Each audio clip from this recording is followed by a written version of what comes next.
Welcome to The Currency of Grief, the podcast where we confront two of society's most taboo topics, death and money. My name is Justin Weidenfeld, and I'm here to serve as your grief financial officer, guiding you through the complex and emotional journey of what happens when money and mortality collide. Whether you're navigating the aftermath of losing a loved one, looking for practical advice on handling pre- and post-death planning, or simply just wanting to start those hard conversations about legacy while you still can, this space is for you. Together, we'll hear real-life stories from real-life people who have navigated the intersection of grief and money and come out the other side. Our guests will share their stories, practical insights, valuable advice, and moments of clarity so that none of you have to navigate this alone. I'm grateful you've decided to join us on this journey. Now let's dive in. So without further ado, let's meet our guests for today's podcast. I am humbled and honored to be in the virtual studio with Kristen Heaney, the founder of In Three Generations and host of the Family Wealth Edge podcast. After losing her father when she was in college, Kristen stepped into the role of inheritor at a young age, quickly learning that alongside the blessings of wealth come real emotional and relational complexities. Since losing her dad, she's had to since navigate the loss of her mother's Alzheimer's and in-laws passing as well more recently. Her experience has shaped and inspired her work as a coach, educator, where she helps individuals, families, and next-gen inheritors prepare for wealth transfer and succession planning, both intentionally and proactively. In today's conversation, we'll explore what it means to grieve while carrying responsibility, how loss can clarify the legacy we want to leave, and why loving others is well at the center of it all. Kristen, I'm grateful to have you on the Currency of Grief podcast today. Justin, I'm so excited to be here. Thank you for the invitation to join you. I love what you're doing on the Currency of Grief. I think it's a really important but hard topic, and I appreciate your courage in what you're inviting listeners to. I've really enjoyed listening, and I'm glad to be here. I really appreciate it. It's always amazing to interview a fan of the podcast and have you as a guest. So when we first talked, we connected over our business purposes, and obviously like-minded people get aligned, and so grateful for those who made the connection. But what made you want to come on the podcast and share your story? Well, first of all, I was kind of blown away that you and I have a little bit of parallel lives happening. I think we both lost our father in the same year of our lives. And so I don't know, I think it's because it's a unique experience to have that in common with you. I was immediately drawn. And I think for both of us, it kind of, because that was an early grief experience in our lives that was, tied into the financial and other responsibilities of life. I think it does give you a unique lens on how you approach life. It changes you, in short, I guess. And so I really connected with you around that. And then when I learned of your podcast, I wanted to support however I could. I really appreciate that. And once again, grateful to have you on the podcast and to share your story and for us to talk about our similar paths and unfortunate similar parts of our lives. But as you know from listening here on the Currency of Grief, we don't hold back. We dive right in. So, Kristen, tell us a little bit about your grief story.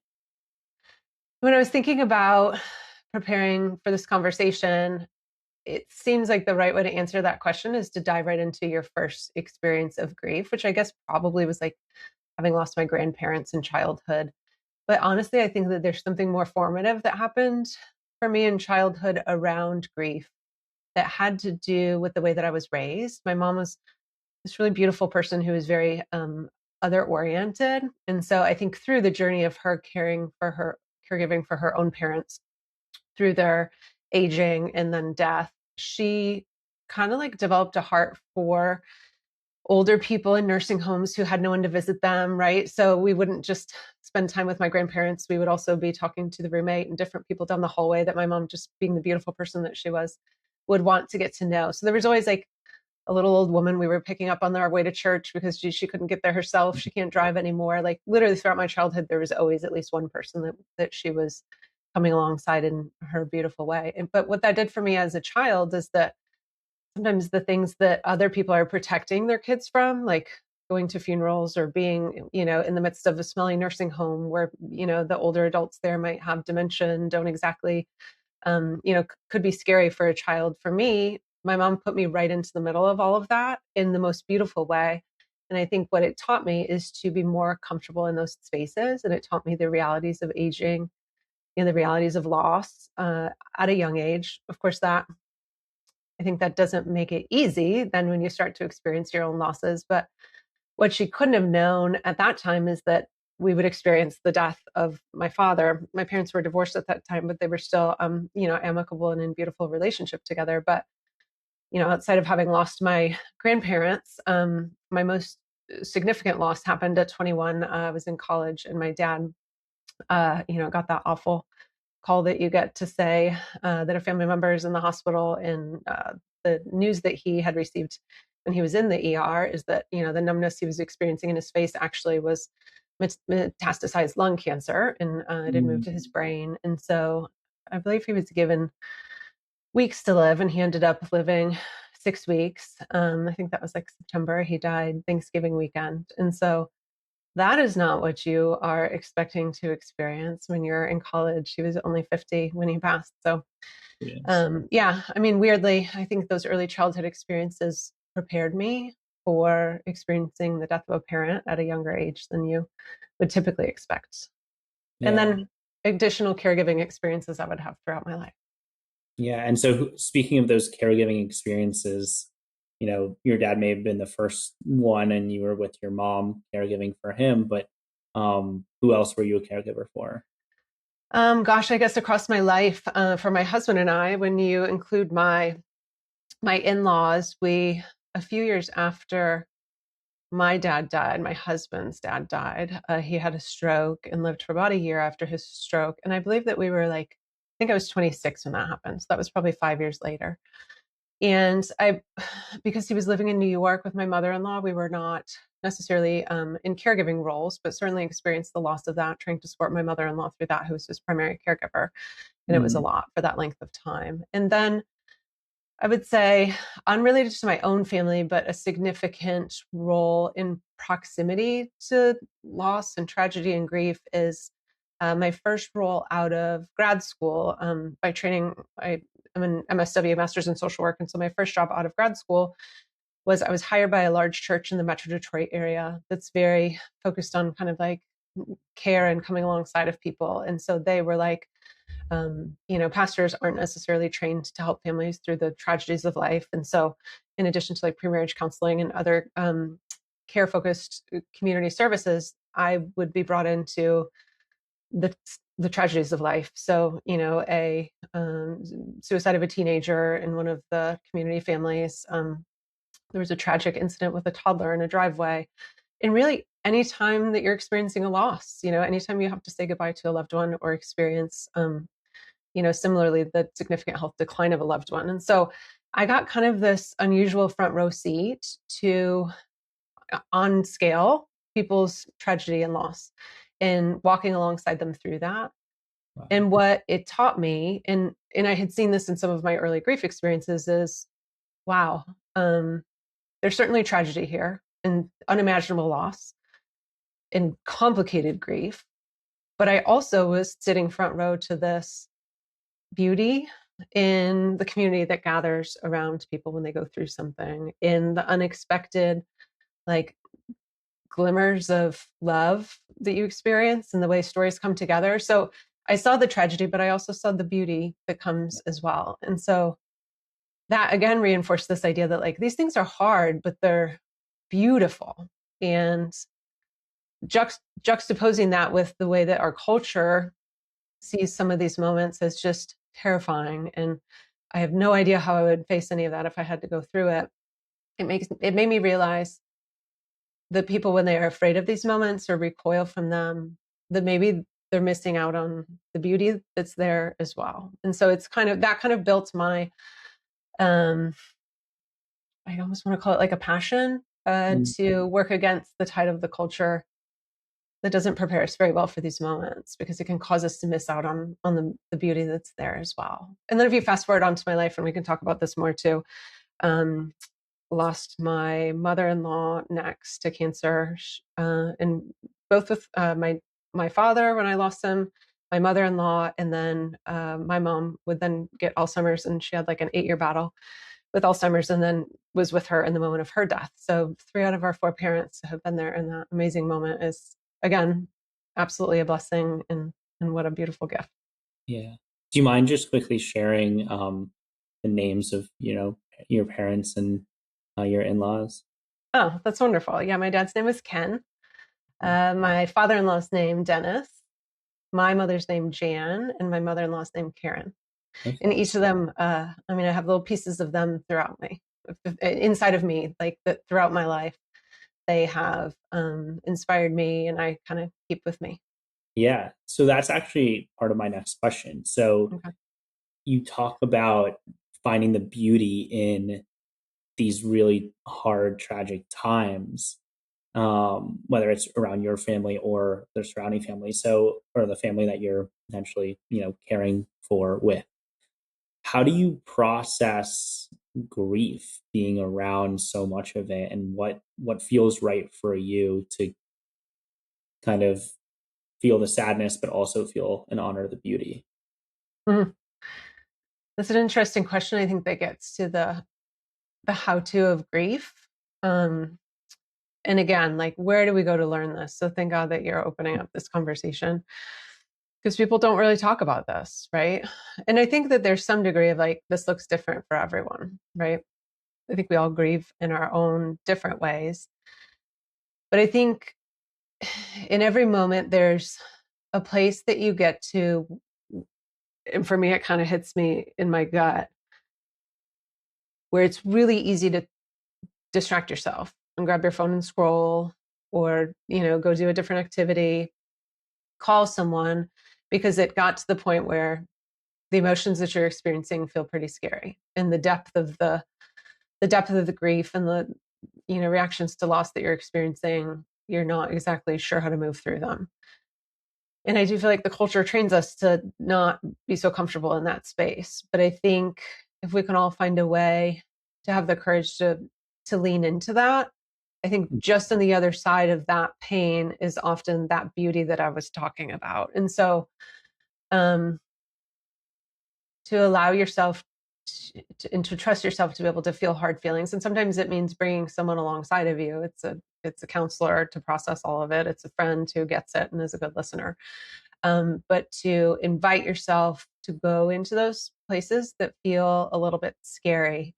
And that's different for every single loss that you experience. And I think it was the same way for my husband. After we lost my mom to Alzheimer's, it wasn't the loss itself and like grieving her no longer being around that was the hard part of grief. And it's weird because most people say, like, for losing their mom, that's the hardest part for them. Like, your mom is gone. Like, your mom is the one that is always your cheerleader, like the one that you call. And I feel like for me, that's hard. I don't want to say that's not hard. I certainly miss her and her beautiful influence in my life and her amazing love. But the hardest, like the stickiest, yuckiest part, like the hardest feelings to process for me, I would put them in the camp of PTSD, of having watched her decline in the terrible way that Alzheimer's impacts people. And so Yeah. just seeing her in her not normal state was really hard, and processing through those emotions actually were the stickier ones, and my bigger work to do. And I mean, when did she die? Is it 5 years ago now? I don't think I'm through that. I think I'm still working on that. And in a weird way, I wonder, did I, there's anticipatory grief, right? So was I grieving the loss of her and her influence in my life across that 8 years that she was declining? I think that I was doing that work then, and I'm still doing the work of processing all that she went through in her decline now. Right. And so would you say that was the most challenging thing that you had to deal with emotionally, is the anticipatory grief, the 8 years, or throughout everything? Or would you say the most challenging thing that you had to deal with emotionally is? Wow, that's a good question, because what it made me think of, I like had an answer that I thought I was going to give, but I know the real answer now. I Oh. think what I was going to say is like the hardest thing is, facing the everyday moments. But I really think the hardest thing for me, if I look through each experience that I've had of grief, is in the ways that I had to gear myself up to do what was needed. So like Mm, for my dad, the things that I had to gear myself up to do what I had to do was, um, there were a couple of components. One, I'll start with the more everyday one, or the practical one, was I had to gear myself up to figure out how to be an inheritor, how to be a steward of resources when I didn't have any skills to do so. So there was like a financial learning curve, and I was a psych major, right? Like I wasn't a numbers person, and so for me, it's like, do I believe that I can be this person that I need to be at a much younger age than I thought I would have to step into these shoes? And so there's a growth process to go through. But before you can get to that, you have to start believing that you can, right? So for me, that was my process there. Then I also had like a weird emotional reaction to having lost him so early that manifested in like a bizarre way. I got like severe airplane anxiety. And in hindsight, I really believe that it was coming to terms with my own mortality. So when the generation above you is dying, you realize, I mean, this sounds silly, but maybe for the first time that you yourself can die, when you're 21, you're sort of invincible. And so I happened, at the same time that I was going back and forth to visit my dad, I happened to have a really bad turbulence flight. And so I think I just got like a weird wire crossed with that whole like coming to terms with mortality in general. And then having like what was legitimately like the flight attendant was screaming and flew into the seat next to me. Like it was bad turbulence. So oh my I'm not God. trying to like negate that was a bad scenario, but there was no reason that I should have developed this severe airplane anxiety. So what was amazing is then I went into the School of Social Work to be trained as a counselor and learned EFT, emotional freedom techniques, which is like a specific modality that you can use to get over specific phobias. So that learning that really helped me, and it was amazing. It went away, but that's because I was able to get to the heart of understanding that there was like a loss of control I was experiencing. So I had like a practical things to learn to believe that I can get over and get through with my dad, and then I had like emotional things to get through and believe that I could get over that as well. And so with each loss, then also for with my mother-in-law, it was, can I be a good caregiver for a woman who's going through breast cancer and going to die of this, and can I raise children in the midst of having a mother-in-law that's going to pass, and like lean into my mother's instinct to say like, let's not protect children from this, but also let's be wise about what they can handle. And then, gosh, like I do feel like the hardest one for me was sorting through how to be a good caregiver for my mom in the last stages of her Alzheimer's, because there's just so much to sort through with regard to what can we handle in the way of caregiving, how are we going to manage not burning ourselves out, how do we bring in good care and Right. love her well in the midst of it. There's so many different ways we can go from that. I appreciate you sharing all of that and those really challenging emotional, you know, impulses and impacts that have come from, the loss. The first thing that came to my mind is I literally just watched the movie Castaway last night, and like, or So at least good. half, and like the airplane scene, and now I'm freaked out to go on a plane. I'm going Sorry. like tomorrow. Emotional freedom techniques, you should do it. I Yeah, hope. I need that. It'll be smooth flight. It'll be a smooth flight. Uh, That's a particularly bad scene though. Like that one is very traumatic to watch. for real. But Yeah. no, I just watched a movie at the movie theater with my husband too.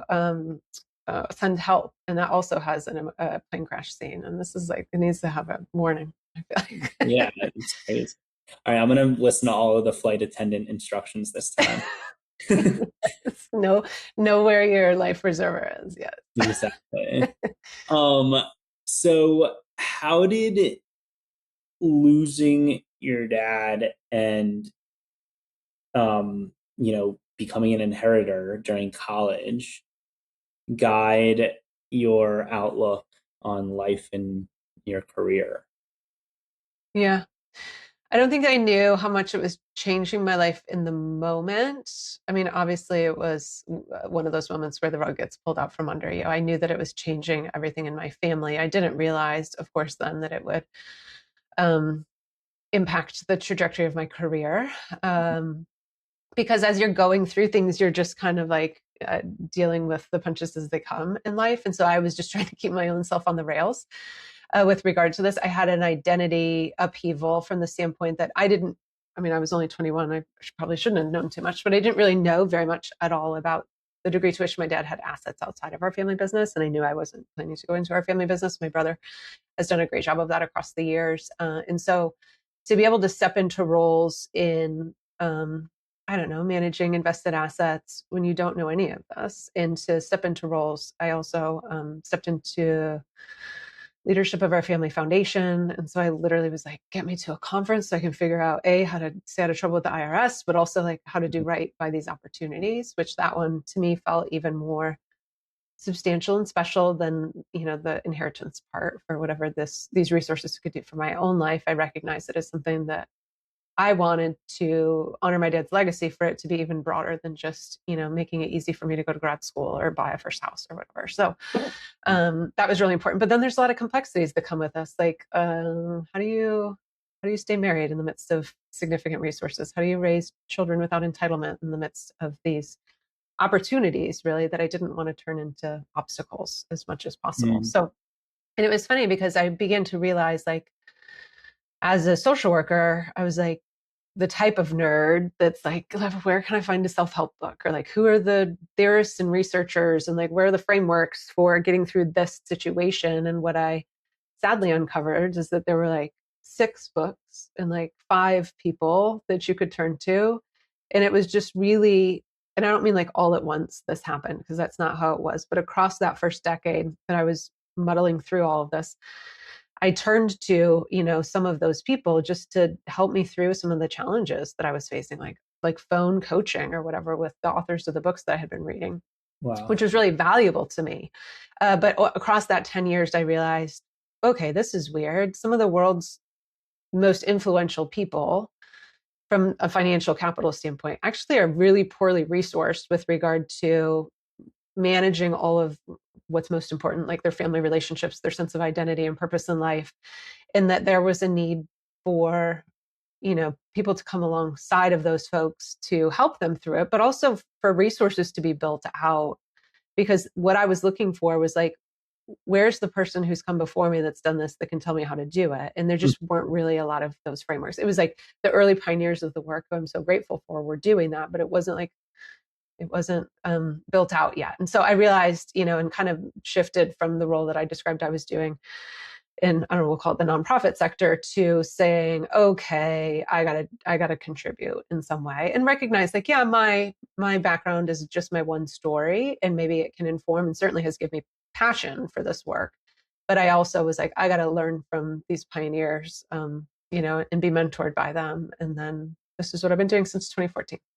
Wow. So is it safe to say that, social work has impacted, how you see wealth and grief on like a broader scale, and allowed you to open doors to talk to the writers of these books and find the resources? Like, how would you say social work, like your degree, has impacted that?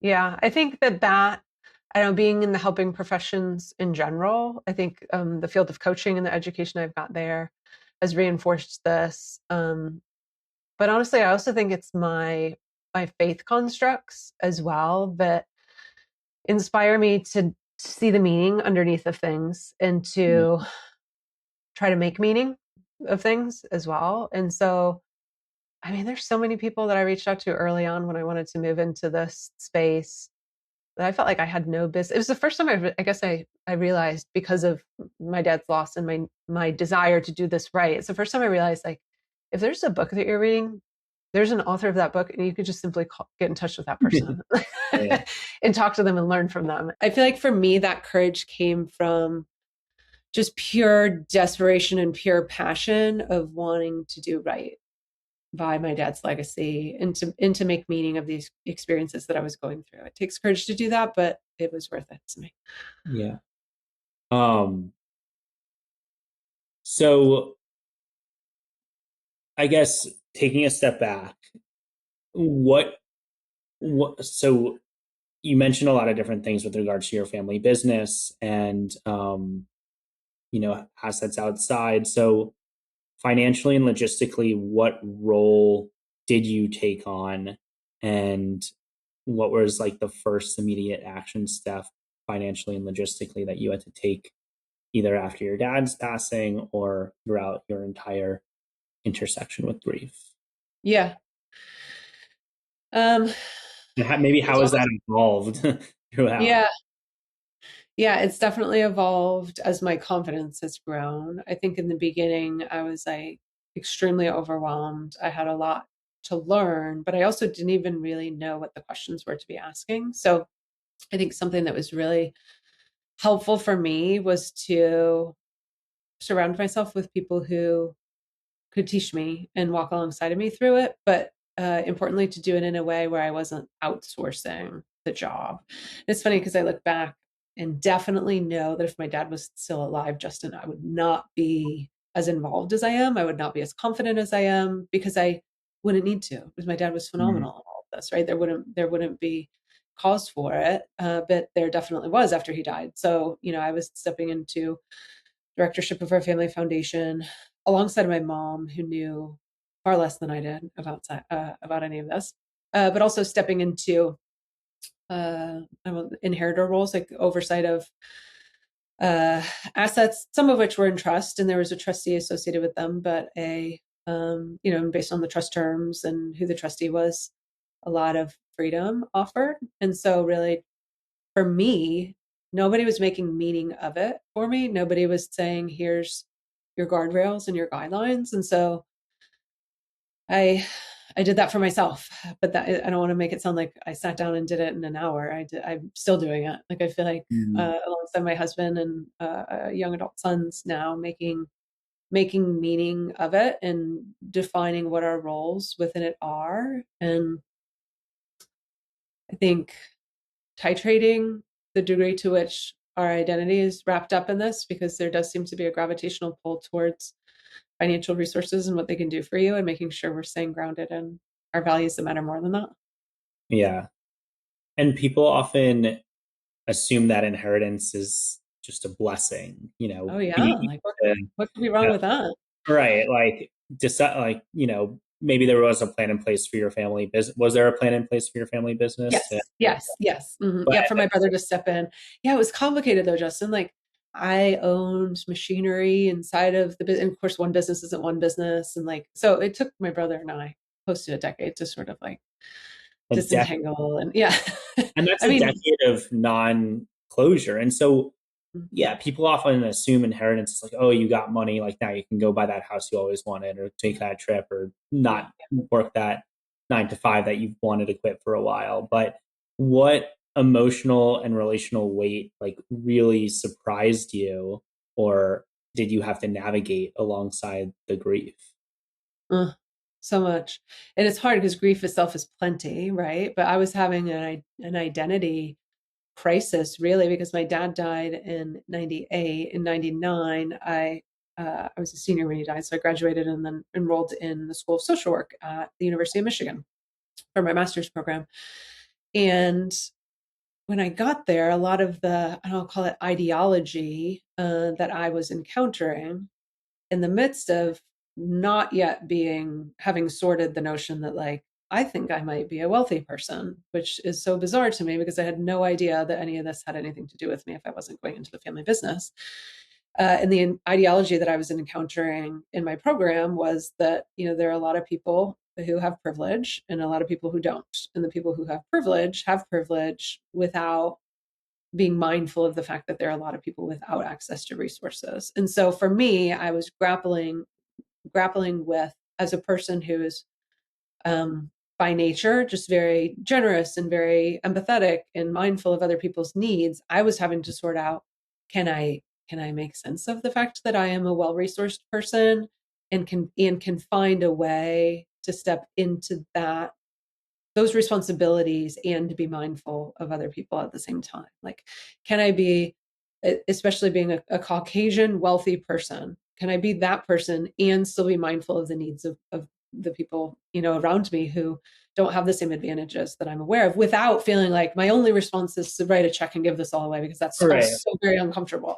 And I knew that wouldn't be honoring to my family's legacy and all that my dad had worked for as a person, first generation, had grown up in poverty and really been the American dream story. So there was a lot to grapple with. And I mean, I told no one, certainly not in that program. Honestly, I think there was one friend there that I opened up to, but I was so careful about this because I didn't even know what I thought about all of it. I was still sorting that out. So then losing your dad, and like at the same time, he was the person that I would call if I had a question about. I mean, when you're 21, you're still learning all of the financial adulting things. So like, Yeah. I don't know what insurance is different from other insurance. He was the one that I would call. And so all of a sudden I had all of these responsibilities, and I had lost my person that I would call. And even my brother, God bless him, was so over his head with stepping into leadership of our family business that I didn't want to burden him with it. So I spent a lot of time staring at like the fish tank and move through all of these emotions.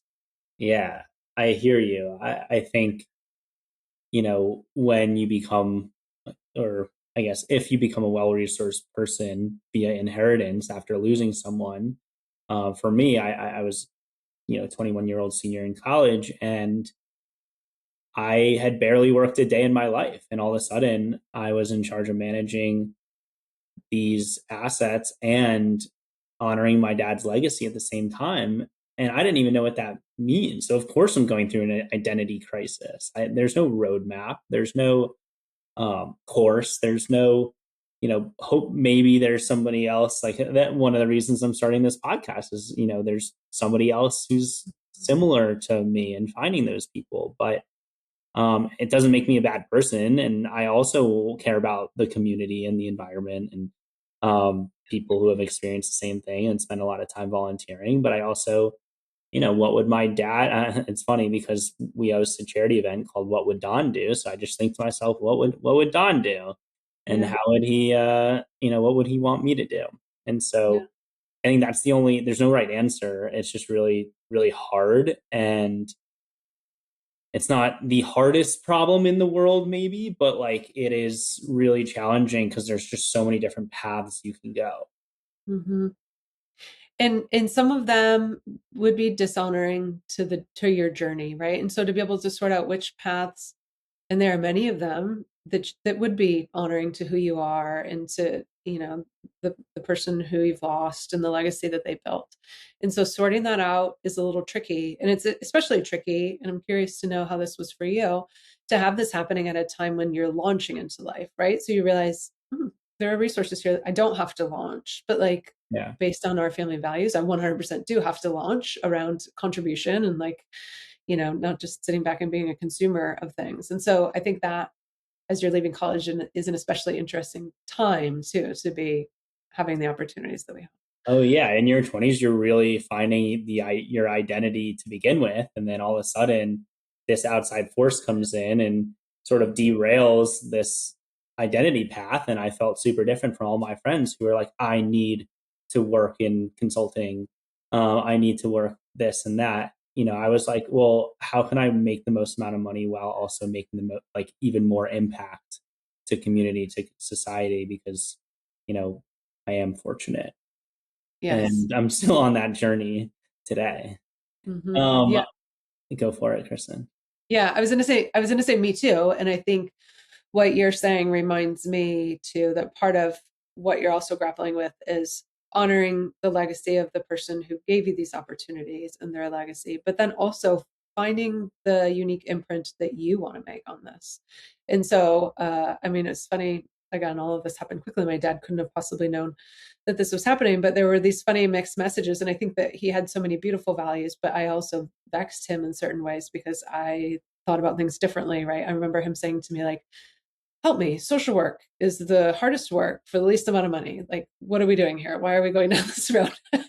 So I Yeah. definitely was always the person that was like, I don't know, on the return on impact side of return on investment. And he was just this great business mind, right? And so you can see across two generations how those things meld together beautifully when I was able to learn, okay, the return on investment is also important, but then take my values of return on impact to be able to resource the financial capital that I have and be able to say, okay, how can we help this pie to grow so that more people can benefit, you know, Mhm. 6x this thing so that not only our family can benefit from it, others can as well. Yeah, it's a really weird, unnormal financial plan that we're creating here. Yes. Yeah, indeed. um, and yeah, so I guess I had a thought. It's escaping me, so it will come back. Do you mind just describing like what was the family business, if you don't Oh, mind? sure. I'm glad to. So it's steel processing. It serves the automotive industry and beyond. So steel comes in and then is refabricated for whatever use it will go to next. So imagine a hard hat business with high lows. It's very dirty. I was never interested. I'm also the youngest. And there was a lot of family members that worked for the business. So I grew up hearing like, oh, it's hard to work for the family business because everyone's really hard on you. And anyways, I feel like I was born a counselor. So I always knew that that kind of wasn't what I was wanting to do for my operations role, and honor it and love it. And I'm excited to see how my brother and his sons are moving it forward in beautiful ways. That's really nice. The other point that I wanted to make with regard to your last question of how did, at that stage of life, graduating college, embarking on the real world, how did it change the way you looked at your life, my life? Yeah. For me, it was, and because I want to bring this up because we both lost our dads at a similar age, their age. For me, it was, oh crap, I only have, maybe 30 more years of my life to live. God, if Yeah. I become my dad, what I need to do, all the fun stuff, all the impactful stuff now. I can't just wait until I retire and then, save the world. And Yeah. so I do that, the same thing. Why? What is that? There's like it's almost like magical thinking, but and it's getting really real for me now because I am going to be 49 this year. My dad died at 50. So mhm, really, I feel like what I did in that moment, and I wasn't conscious of doing this, but I am conscious of the fact that I've done it now, is I gave myself 50 years to live life. And it feels like anything, I hope that I get more years than another year and a half, but I feel like anything that I get after that will feel like bonus. Nobody's entitled to 50 years because their parents lived 50 years either, by the way. So it is magical thinking in a way. But you're right. And it's funny that we both had the same reaction to this, that it shifted the lens to say, I can't take this for granted, that this is, I guess everyone's living a little bit on borrowed time. So the intentionality that it gives you and how you want to live and spend your time. And for me, that's been, I mean, it's really easy to say, like, oh, does that mean that you go on, do whatever's on your bucket list? I'm not great at that. I mean, I do that, yes. But for me, it's also in saying, like, I'm going to have my plans together to prepare my kids well before I was prepared, just in case, like, just to be ready and yeah. to say to your people that you care about exactly how you feel about them. Like, I feel like for me, yes, it's about traveling, doing the things that you want to do, but it's also about, I don't know, like making the impact that you want to make on friends and family, but on the world along the way. So talk about your kids a little bit. How old are they? And are you incorporating are you incorporating some of those caregiving funeral type moments that you Mm. had in your really like a closeness to grief and loss as a Yeah. child, and how do you talk to them about grief and money? Yeah. It's a good question. And I guess I'm trying, but always this feels harder than you expect it to be. It's easier in theory than in practice.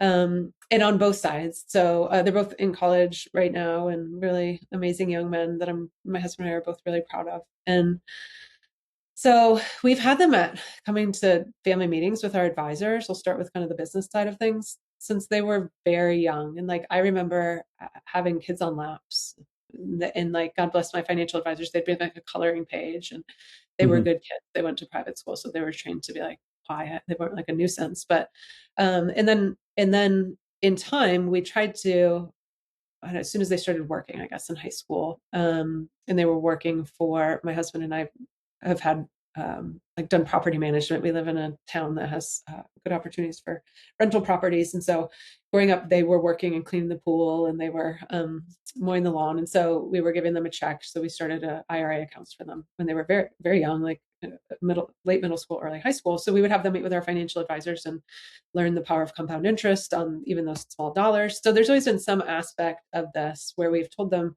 and helped them to understand, not numbers at young ages, but just that, because our parents were gone, they had left us some resources, and that for our family, it's super important that we do right by them and are really intentional and make good decisions about that. And that we wanted to invite them to know more about that, even from a young age, because one day it would be their responsibility to be mindful of passing this on, because it wasn't for us to use, but for family members and generations from now to use. And so that really resonated with them early on. And now it's been really cool to see how they've stepped into leadership and oversight of so many things. Our oldest is on our family foundation board and really takes the position seriously, and has been honestly an amazing contributor. He asks really hard questions, which sometimes trip me up, but it's good because it makes us better. So I feel really confident that they understand and have embodied our, family legacy values, like money values, in a way that's going to beautifully honor my dad's legacy, even for their grandchildren. So I feel really good about that, and try to just always keep like open communication and let them know that there's no question that we won't answer, but also not wanting to burden them with this. They don't need to know. And I try to remind my son, my oldest, who's going to be 23 this year, like, FYI, I experienced this when, like, you're already older than 21. Like, this is what I was dealing with. I don't want them to be that burdened by it, but I do want them to be able to have access and like learning and growing in it. So that's on the money side. Then on the like proximity to loss and challenge side, because we have lost our parents, we've had these opportunities to make this choice where we're going to say, are we going to protect them from this, or are we going to just bring them right into it with us? And I think largely we've gone on the side of bringing them into it with us. And there's two moments that stand out for me within that. And it's when we lost both of our moms. So with my mother-in-law, we actually moved to Florida in 2019, and we had her in like the U-Haul caravan, like my husband driving the U-Haul behind me, and my mother-in-law, who had weeks left to live. And we had made these plans to move, and we're her caregivers, and like she's in the middle of it. But weirdly, that created kind of this really nice space where we had moved to a new town. We didn't know anyone, so there's no one inviting us to social engagements. We could just totally focus on her in the last weeks of her life. And so we'd made this choice to like do all this in the house, and you don't know how, I want to say, like graphic it's going to get in these moments that you're exposing your kids to. And they were in like middle and late elementary school at the time, middle school and late elementary school. And I remember on the very last night, thank God for my mother-in-law, she didn't really have a lot of suffering moments in the last couple of weeks of her life, but the last 24 hours of her life, she was really struggling to breathe and on hospice care. And so she was in our guest bedroom, right? That's where she was. And so I would sleep in the twin bed that was rolled in next to her. And so she was literally for every breath, struggling for every breath.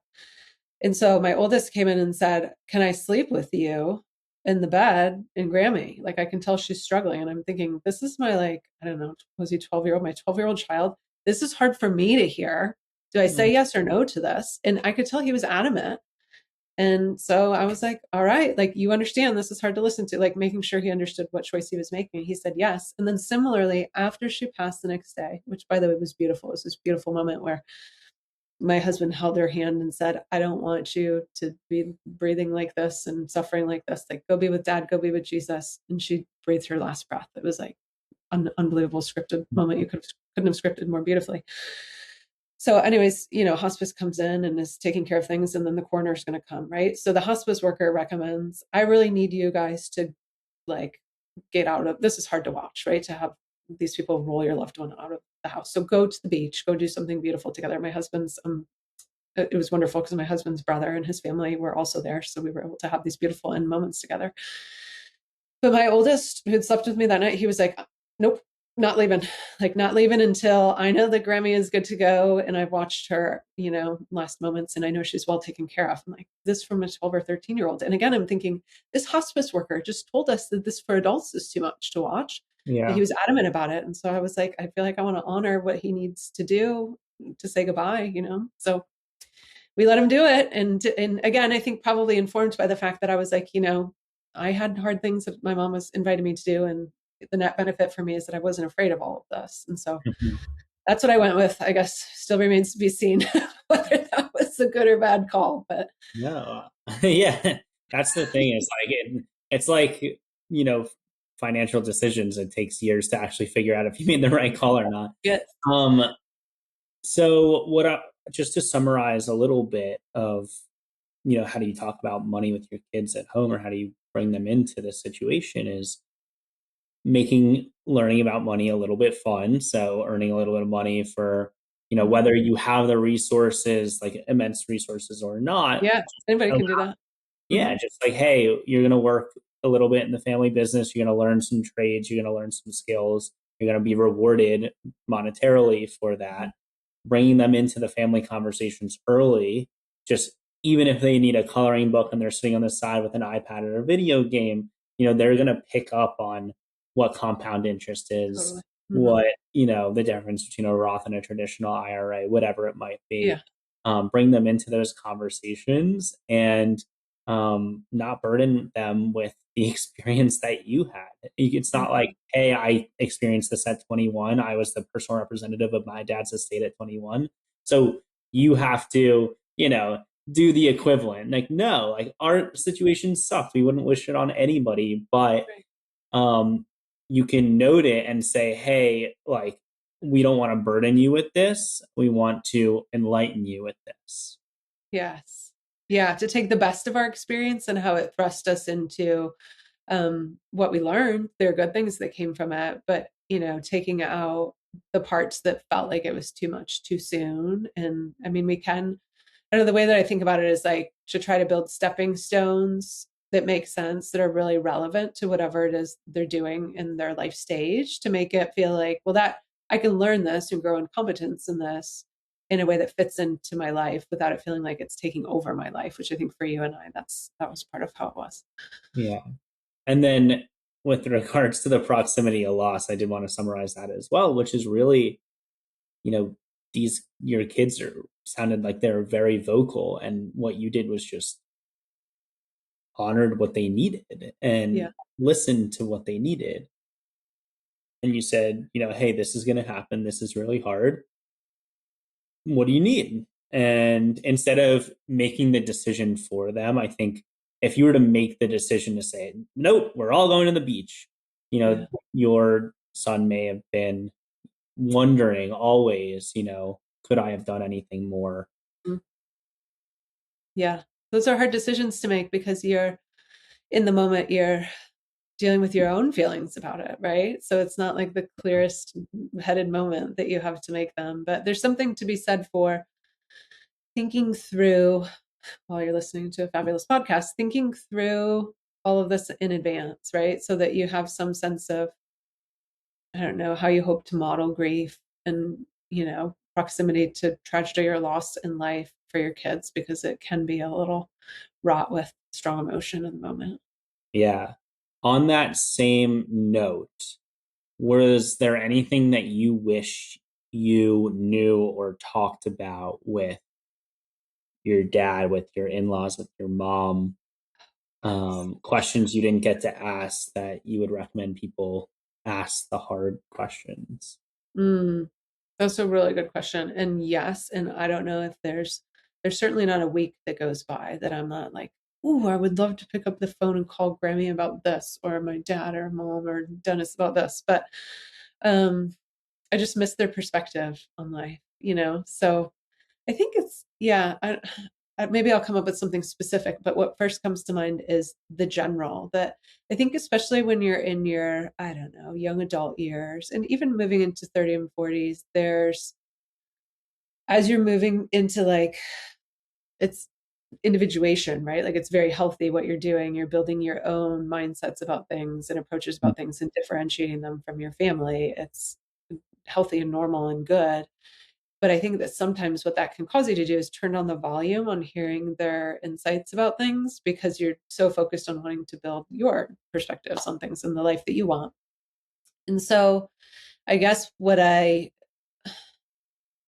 would encourage people is to say, just always remember you don't know. You can't take for granted the fact that you'll have their influence. And so invite that. I think it's better. We don't want our parents' unsolicited advice when we're in our 20s and 30s and 40s. Whenever they give that, that comes across as criticism, right? And so I think what we got to know is that we need to be asking for it. Like if we want to be learning from them and hearing their perspectives so that we can have them, it's better if we ask for it, because when they when we don't ask for it and they just give it, we're not going to really receive that well, right? So Right. so yeah, there's a million things that I wish I could sit each one of them down. Like sometimes you like get that question, oh, if you could anyone you could have lunch with them, like any historical figure. I'm always like picking one of the four of them because Right. their perspectives are what matter to me the most. Yeah. So don't take for granted. I'm like imagining this quadrant. So it's like, you know, um, asked asked them the questions, got their perspectives, didn't ask, got their perspectives anyway. um, didn't ask, didn't get their perspectives, and then, asked, but they didn't give their perspectives. Yes. Yes. The Um, one quadrant we can fix, right? Didn't ask for their perspective, didn't get it. That's what we can. right. And so you might as well ask while you can, because you want to make the most out of your time. And I'm in my 20s, so I'm like, Mom, like, I don't want to hear your advice on my career right now. Like I want to eat this cheeseburger, like Exactly. whatever it may be. And you have to cherish those moments and ask for their advice and not take it for granted. So I really appreciate um, that perspective. You mentioned And something something. I would add to that just really Yeah. quickly, I think, especially in the areas of like, I think for all four of them, and it's this way with anyone that you care about deeply, the things that you love most about them and admire most about them sometimes are the things that like are complementary to you and the things that don't necessarily come as naturally to you. And I feel like that's the stuff that you really want to mine for gold on, right? So like for me learning, like I wish I could go back with my mom and really like learn more about what was it that was motivating you to be like, it's really hard to be at a nursing home that many days a week. Like what drove you to do that? And like her great love. And like for my dad, his business skills, like those are some of the things that they are so amazing at and they just shine. I feel like those are the things to really dig in on and learn more about. For sure. So yeah, like really reflecting and on their thought process and Yeah. legacy and who they were impacting and why they made such decisions, not what were the decisions, but why. Yes. Because that's what lives on in your mind. And those are the pieces that you want to share stories, with future family members about who they were and all of that. Mhm. Yeah, mom wanted to go to the nursing home and take care of people. It was Yeah. really hard, and she did it because she there was this one lady who would always crack a joke, and she would smile, and she wanted to keep coming back, Yeah. whatever it might have been. That's the good stuff. Yeah. For sure, the stories. Hmm. Um, you talked about mentioned briefly about bringing money into marriage. Hmm. I know this is part of the work that you do as well, helping G2 next gen future inheritors, navigate some of that. And so, how did you talk about bringing money into marriage from an inheritance standpoint, and how do you advise others? Yeah, that's a thorny topic, and it's really an important topic because I think we talked about those identity challenges. And so just to drop you into where I was at in my story, whenever my dad died, I was dating my current husband, but we were not like engaged. And I think if you would have asked us at the time, we were not even yet decided for sure that we were going to get married. Like this person was the one. And I mean, just kind of starting out our lives, right? I was still in college, so not even really thinking in that direction yet. And I remember thinking, it's really hard to not. My life is, I've experienced a complete upheaval. Not just obviously he knew that I was losing my dad, but then also all of the identity challenges around the wealth and the learning curve that I had. We were close enough that it felt inauthentic to not be sharing that part of my life with him. But I also felt like it was really vulnerable to share the extent to which this was happening and like because of course you're always worried, like, I wouldn't want a person to marry me for that as a bonus, right? And so across I don't know, that next year, I feel like I was slowly increasing the transparency with him about the realities of what was going on, during which time I think you go through a major life crisis in a relationship, and it does sort of like hasten your closeness or not. So, right? In other relationships, it could really reinforce that you're not values aligned. So I mean, that was a year when we really did get closer. And I think for both of us decide, like, yes, this is my person. And then once I felt like we were beyond that, I felt like I could be more transparent with him. But then you realize that now you've invited them into this identity crisis in a way. And I could make the argument that, like, it's hard to go through the identity crisis of being an inheritor. It might be even harder to be the identity crisis, go through the identity crisis of being a person married to an inheritor, because you get the benefits, but feel somewhat even less entitled to them. So, I mean, navigating through all of those dynamics, which I think power is at the center of a lot of them. And I think key learning how to negotiate and communicate and share your feelings and needs with one another openly through all of that. I feel like the helping to create a space for the voice of the married in partner is really important, because it's most common, I think, for married and family members who are take the posture of being very honoring of the family legacy. And for a lot of families, it's like usually kept in the bloodline, in terms of the estate plan or whatever. So I think a married in who comes in and really is very honoring of that and doesn't ever want to be seen as taking advantage, typically will have a hard time sharing their voice in anything. Mm, Of course, they are perfectly entitled to share their voice, and especially like the shaping of the next generation and all of that, like, or how you're approaching your spending, little things like, okay, if we're going to buy this house or that house, and we know that it's my family wealth that's purchasing it, of course you get a fair say, a 50-50 say in what house we're going to buy, or whether the kids go to private or public school or whatever it is. But I right. think the married in partner can feel a little hesitant to move through that if there's not open communication underneath that. And that's just a couple of the issues. Yeah. And so it sounds like one of the first things you said that was a theme is make sure you're marrying someone who's aligned in values to you. Right. That's one of, if not the most important decision you're going to make in your life. And number two, slowly increase the transparency over time. You don't want to burden that individual all at once. Be aware of the potential power dynamic and give your spouse, your partner, a voice, or if you're the partner, make sure you have a voice. Yeah. And slowly increase the transparency over time to, talk about what you're going through, because you want that person to be your confidant. Yeah, and partner in it. I think my husband and I are closing in on 30 years of marriage, and it's remarkable. And across those 30 years, I've seen him move from being the kind of partner that is like supporting me in this role that I feel a bit overwhelmed by, to coming alongside of me in it, and now really to being a valuable contributor in it. And I think so both of us have grown up in this and have increased our knowledge and understanding and ability to make decisions and all of this. And now I sit at family meetings that we have and say, like, dude, that was a really good question, babe. So I'm really grateful to have him along the journey with me. Yeah, that's amazing. That's great. I love the stage of, this person, your person is supporting you, getting more involved, coming alongside you and becoming a valuable contributor Yeah. to the space, the meetings, the questions being asked, the Yeah, thoughtfulness, the emotion around it. definitely.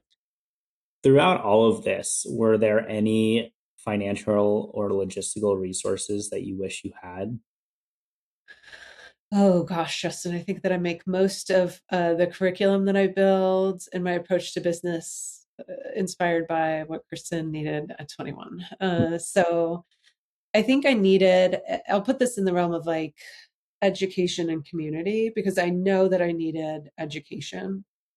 And I was so motivated that I was able to take whatever education was available and translate it. So it wasn't made for me at 21, but I was able to go find it and ask enough questions and get the right people around me to make it work. But it wasn't custom made for me. And so I know that we need to do, as an industry that serves financially successful families in business, these are the most influential people on the planet. This is really important. And so we shouldn't wait until they're, 40 years old to start educating them in this. We have to find a way to start educating the 21-year-olds in small stepping stone ways and accessible resources that are going to be relevant to them. And so I think the industry is now doing a bit of a better job, and I'm trying to do my part within that to make engaging, fun resources that are relevant to people of all ages. 8-year-olds. I was on a call this morning with a family business that is excited to get their children. It's a large family business. So, 40 children that are school aged, elementary and middle school, in an experience over the summertime, in a summer camp experience that will be like the very early learning about the business in a super fun way. So I feel like that is amazing. And that's what every family business needs. And so I'm excited to contribute to ways to do that. But then I also think that's the education side. I also think it's the community side as well. It's an isolating experience, right? People need other people like who've gone through a similar situation in the same way that we bonded, like, oh my gosh, me too. That matters. This is not the kind of thing you can talk about with anyone, even your close friends, and they'll understand it and they'll get it. And so I'm working really hard to create community opportunities for people as well. And that's the span of the work of In Three Generations. Yes. Yeah. So specifically, we're focused on building out education resources that fit into your life too, that it's not like you have to go away for 3 weeks or like enroll in a master's program, like something that is easy to fit into your life. And then we try to, whenever possible, put those education opportunities in the context of a peer group, whether that's a mixed peer group with other people you don't know, or whether that's a cousins group who is going to make a peer group of their own. Yeah, that's great. That's really exciting. How has your experience with grief, loss, inheritance, logistics, finances, behind all of it, how has the experience changed your approach to life and planning, if there's anything that we haven't talked about yet? Yeah, I think to summarize, I'm probably hyper focused on legacy, and I always hope that I don't over focus on it. And I don't know. I hope I don't get to a place where my kids are like, "Oh God, here she goes." But maybe I don't know. Maybe that'll be the story they're telling on a podcast one day, right? But I really hope that I don't leave anyone with any wonderings about how I felt about them and how valuable they were to me. I hope I don't leave my family with a mess in any way on the structural side of things or on the financial side of things. I hope everyone feels prepared. I hope people have a lot of good stories to tell at my funeral about the fun that we had, because I made the most of the time that I had on the planet. I just feel like I'm probably hyper fixated on those things. And I feel both energized and I don't feel burdened by it. I feel energized by living life that way, but I also feel like it is hard to live that way because there's an intentionality to every day. Like that can feel a little exhausting. I don't allow myself to not be intentional for very long before, I don't know, it brings like a type A-ness to how I show up that is not, I'm not a type A person at my core. But I think it gives me my motivation to make sure that I'm being intentional, because I realize that it's pretty big stakes if you're not. Definitely. And time is valuable as well. So It you want to make all those fun stories happen or make sure Yeah. your family's prepared. Yes. And so given that you're hyper focused on legacy, you mentioned your dad's legacy and your mom's legacy a little bit. So I want to ask about each of them, but in a couple words, couple sentences, what is your dad's legacy?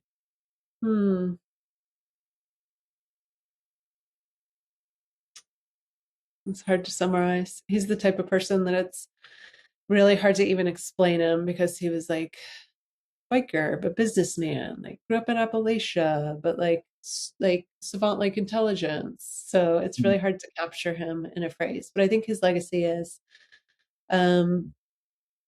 taking care of people, I know that people told me stories at his funeral from the business side of things to say, like, in a world of business where you can't trust many people, like, I always knew when I shook your dad's hand that he was trustworthy and I could count on his word. And so I think that he really took care of people, obviously both financially, future family members for generations to come, which is remarkable, with how he grew up. But then I think he took care of people in everyday interaction as well, which is interesting because it's kind of a different manifestation of my mom's legacy. I think both being derived from a place of love and desire to care for people. Yeah. And so what is your mom's legacy?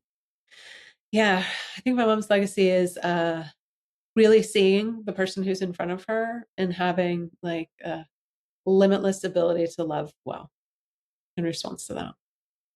That's special. That's really Mm-hmm. nice. As we wrap up the podcast here, Kristen, are there any lessons that you want to leave our audience with? Yeah, I think this is really a reflection of what your whole podcast is accomplishing, and I have gratitude for that. And it's really that the whole space of loss and grief feels really scary. I think I don't know, if you ask someone what's your deepest fear, a lot of times it's like losing someone that I care about or someone I love gets ill and is suffering. So that really represents like this dark, scary area, kind of like the monster that you're afraid of. I think that I wish that more people knew that those things seem scary in anticipation of them, because you don't, in the moment you'll have the resources to get through it. Like in the moment you're going to be able to get through it.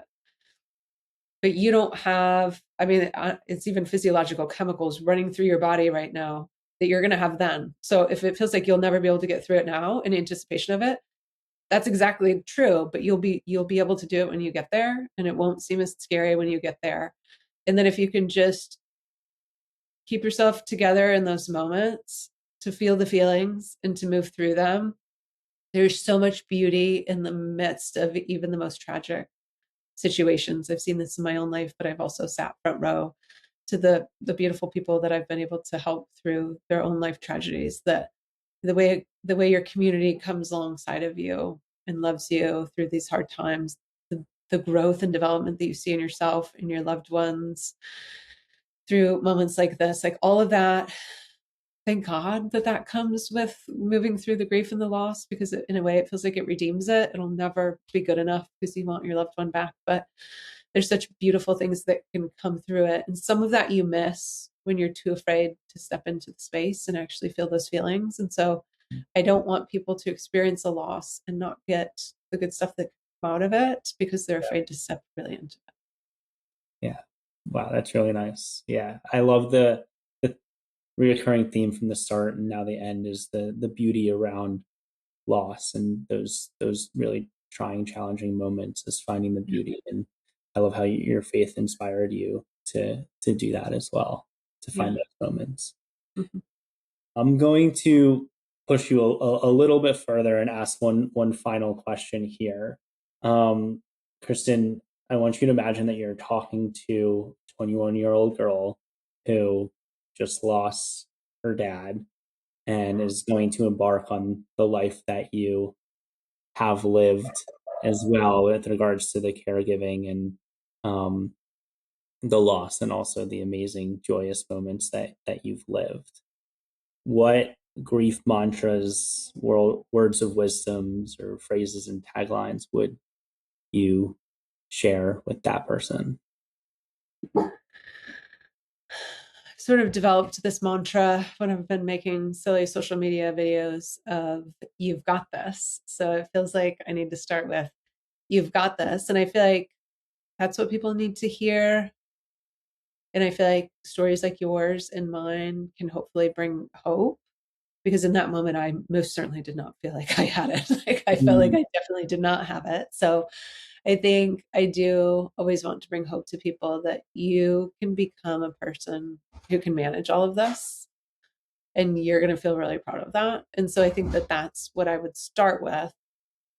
And I think that the how to of that comes with eating the elephant one bite at a time and kind of breaking down what feels like an enormous weight all at once, to take it sometimes it's 1 hour at a time, Yeah. not just one day at a time.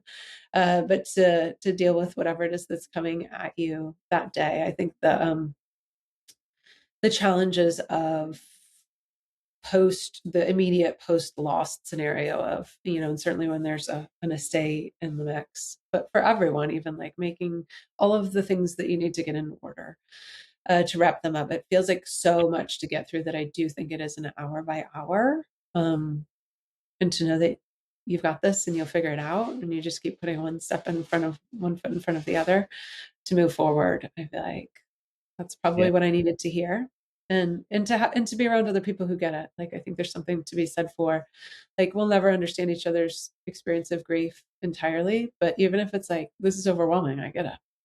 I understand. Yeah, I love that. So you've got this first and foremost, and that comes from the confidence that you gained by being thrusted into Mm-hmm. this challenge and responsibility and these complex emotions, and have gone through the tunnel and through the light at the end. And the community as well really stands out for me. Yeah. Is find other people, hopefully like this podcast, the millions of listeners, as well as, your communities that you're putting together, and in three generations is just, really profound. And obviously there's a lot of meaning behind that. Yeah. Yeah, I think as you were talking, I was just thinking, and it feels like I want to honor this person who I'm sure is not even alive, because he was an older man when I met him, and it was an internship that I did in high school, no, in college, between semesters during the summer.